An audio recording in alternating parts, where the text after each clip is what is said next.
welcome to Live Parkinson's, Live an Exceptional Life. I'm your host, Chris Custenbotter, and I've been living an exceptional life with Parkinson's for the past 15 years. And the mission of this podcast is to help those of us living with Parkinson's to lead a great quality of life.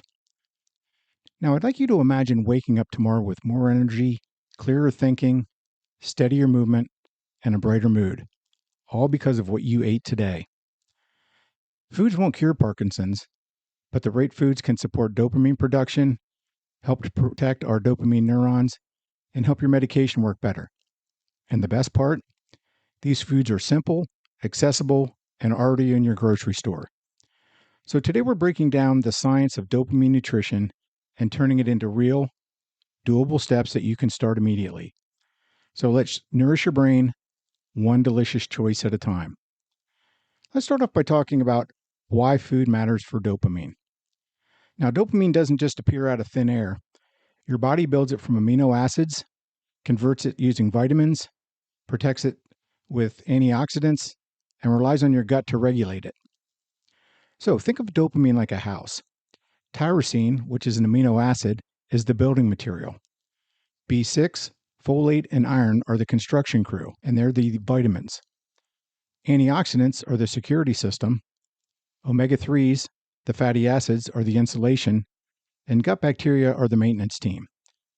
So when you feed each part, the whole system is going to work better. Now let's start talking about some of the tyrosine-rich foods. And again, that's the building blocks of dopamine, which is, so tyrosine is an amino acid that your body uses to make dopamine. So without enough tyrosine, dopamine production slows down. Now, there was a study titled Dietary Tyrosine and Cognitive Performance published in the Journal of Nutrition back in 2007. And this study explored how dietary tyrosine influences neurotransmitter production, especially dopamine. And researchers found that when tyrosine levels rise, the brain can increase dopamine synthesis, or make dopamine, particularly during times of stress, fatigue, or cognitive demand. And they also noted that tyrosine helps maintain mental performance when dopamine levels would otherwise dip. So in other words, tyrosine helps your brain stay resilient, especially when it's under pressure. Okay, so how do we get tyrosine? Well, some foods to include to get tyrosine would include chicken, turkey, eggs, salmon, Greek yogurt, cottage cheese, pumpkin seeds, and almonds. Okay, that's great, but how can I add these to my daily diet? Well, to start off, you can make a Greek yogurt parfait with berries and pumpkin seeds. That's a good way to start. You could add eggs to your breakfast, whether it's scrambled, boiled, maybe you like to make an omelet. Snacks. Snack on almonds or pumpkin seeds between meals. So when you get hungry in the afternoon, instead of reaching for that candy bar, reach for some almonds and pumpkin seeds. Choose salmon for dinner twice a week. It's going to give you tyrosine, but it's also going to help give you those omega-3 fatty acids. And then add cottage cheese as a side with fruit. Now, I know some people don't like cottage cheese. I personally happen to like cottage cheese, but if you don't, just skip that option. But if you do, cottage cheese with a side of fruit is always a good way to go. Okay, now why they help? Tyrosine is going to give your brain the raw material it needs to make dopamine. So when you eat tyrosine consistently, you support steadier dopamine availability, especially important for people with Parkinson's. All right, now we've talked about the building block. Let's talk about food that supports dopamine conversion, and that's your vitamins B6, folate, and iron. So tyrosine is only step one. Your body needs B6, folate, and iron to convert tyrosine into dopamine. Now, there was a study titled Vitamin B6 Deficiency and Neurotransmitter Synthesis that was published in Neurochemical Research in 2023. And this study demonstrated that B6, vitamin B6, is essential for the enzymatic reactions that convert L-DOPA into dopamine. So without adequate B6, the conversion process becomes inefficient, leading to lower dopamine availability. And the researchers also found that B6 deficiency can impair multiple neurotransmitter pathways, not just dopamine. Now, there was another study that was published in Lancet that was titled Folate and Neurotransmitter Metabolism. And that was published in 1998. And this study, this landmark study, showed that folate plays a critical role in methylation, which is a biochemical process required for neurotransmitter production. And what they found was that low folate levels were linked to reduced synthesis of dopamine, serotonin, and norepinephrine. And the study also highlighted that folate deficiency is common in older adults, making dietary intake even more important. Okay, so how do we get these vitamins? How do we get vitamin B6, folate, and iron? Well, some foods to include. So for vitamin B6, bananas, chickpeas, tuna, and chicken. Folate, spinach, lentils, asparagus, and avocado are good choices. And then iron, beans, spinach, fortified cereals, and lean meats. Okay, so how can we add these to our foods to help us with make sure that we get our vitamins B6, folate, and iron? Well, one, you can blend a banana into your morning smoothie. That's a great way to get some vitamin B6. Next is add spinach to soups, omelets, or sandwiches, or just eat a spinach salad. That's also a good way to get your folate. Make lentil soup or try a lentil salad once a week. And that's another great way to get your folate. Make avocado toast or add avocado to salads or sandwiches. And then choose beans as a side dish or add them to chili. So a lot of times you go to a Mexican restaurant, you can get pinto beans or black beans as a side dish. Include those as well, or just make some chili. That's going to help give you the iron that is going to be needed. And then why they help? Well, these nutrients act like biochemical helpers that turn tyrosine into dopamine. So without them, dopamine production slows, even if you're eating enough protein. All right, now let's talk about antioxidant-rich foods that protect dopamine neurons. So oxidative stress is going to damage dopamine neurons, and I've talked about that in the past. Antioxidants are going to help protect them. Now, there was a study that was titled Dietary Antioxidants and Parkinson's Disease Progression that was published in Neurology in 2012. And this was a large-scale study that followed thousands of participants, and it found that diets high in antioxidants, especially vitamin E and flavonoids, were associated with a significantly lower risk of developing Parkinson's disease. Now, for people already living with Parkinson's, higher antioxidant intake was linked to slower symptom progression.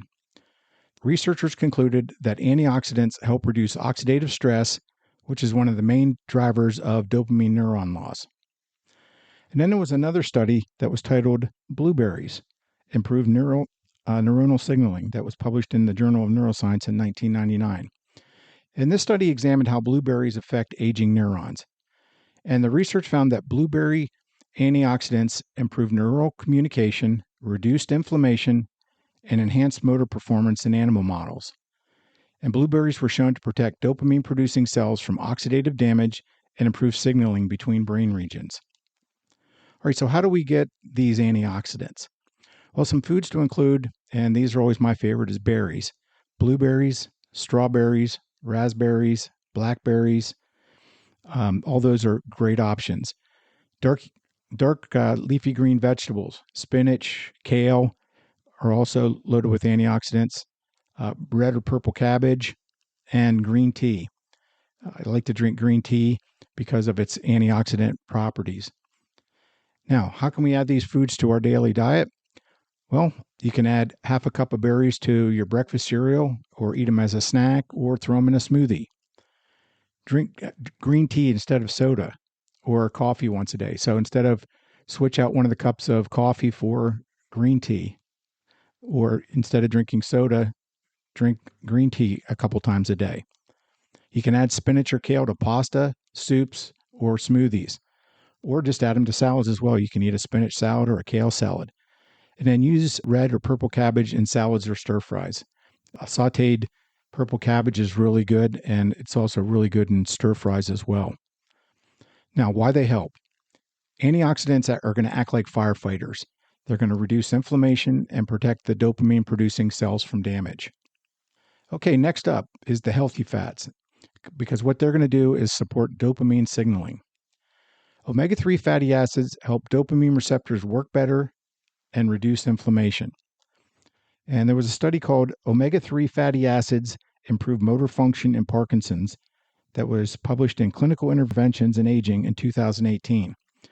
And what this study did is it evaluated omega-3 supplementation in people with Parkinson's, and it found improvements in motor symptoms, in their mood, and in inflammation markers. Omega-3s were shown to enhance cell membrane fluidity, which helps dopamine receptors communicate more effectively. And the study also noted reductions in depression scores, important because dopamine plays a major role in motivation and mood. Okay, so how do we get omega-3 fatty acids? Well, some good choices are your fatty fish, salmon, sardines, then walnuts are another good choice, flaxseed, and chia seed. And how do we get these foods in our daily diet? Well, you can add walnuts to oatmeal. You can add walnuts. You can have a spinach salad with walnuts. You can just eat them as a snack. They're a really good snack. I like to eat walnuts. Next, you can sprinkle flaxseed or chia seed into smoothies. You can sprinkle it on cereal. And then try to choose salmon or one of the other fatty fish as your protein at least once to twice a week. And then you can also make tuna, or I don't think too many people like it, but a sardine salad with olive oil and lemon. So tuna is a really great option as well. Now, why they help? Omega-3s help strengthen your brain cell membranes and help dopamine receptors communicate more effectively. So you want to make sure that you're getting your healthy fats into your diet as well. Now, next up is our gut-friendly foods and the microbiome that matters, because your gut produces neurotransmitters and it affects how your body absorbs its medication. Now, there was a study called Gut Microbiota Regulate Motor Deficits in Parkinson's Disease that was published in the journal Cell in 2016. Now, this was a groundbreaking study that showed that gut bacteria directly influence motor symptoms in Parkinson's. So when researchers altered gut bacteria in animal models, motor symptoms worsened or improved depending on the bacteria strains present. The study also found that certain gut bacteria increase inflammation, which can accelerate dopamine neuron loss. So the takeaway, a healthy gut supports better movement, better mood, and better medication response. So we want to try to make sure that we're improving our gut bacteria by having more good bacteria and reducing the number of bad bacteria in our gut. So how can we do that? Well, some foods to include kefir, yogurt with live cultures, sauerkraut, one of my favorites, kimchi, and then high fiber foods like oats, beans, and vegetables. So how can we add these foods to our diet so that we make sure that we're helping our gut bacteria? Well, we can add kefir to smoothies. We can choose yogurt with live cultures as a snack. Add sauerkraut to sandwiches. You've heard of the Reuben. They put sauerkraut on there. Or you can have pork and sauerkraut, hot dogs and sauerkraut, put sauerkraut on hot dogs. You can make oatmeal with berries and nuts. And then you can add beans to soups, salads, or tacos, like pinto beans or black beans. So a healthy gut is going to help reduce inflammation. It's going to improve your digestion and support better medication absorption. All these are going to help to influence dopamine signaling. All right, now let's talk about some foods that can boost your mood and motivation. Now, these foods don't create dopamine, but they support your mood and your reward pathways. There was a study called Cocoa Flavonoids Improve Cognitive Function that was published in Neurology in 2013. And this study found that cocoa flavonoids improve blood flow to the brain, especially in regions involved in memory and executive function. I know that's two things that I have problems with.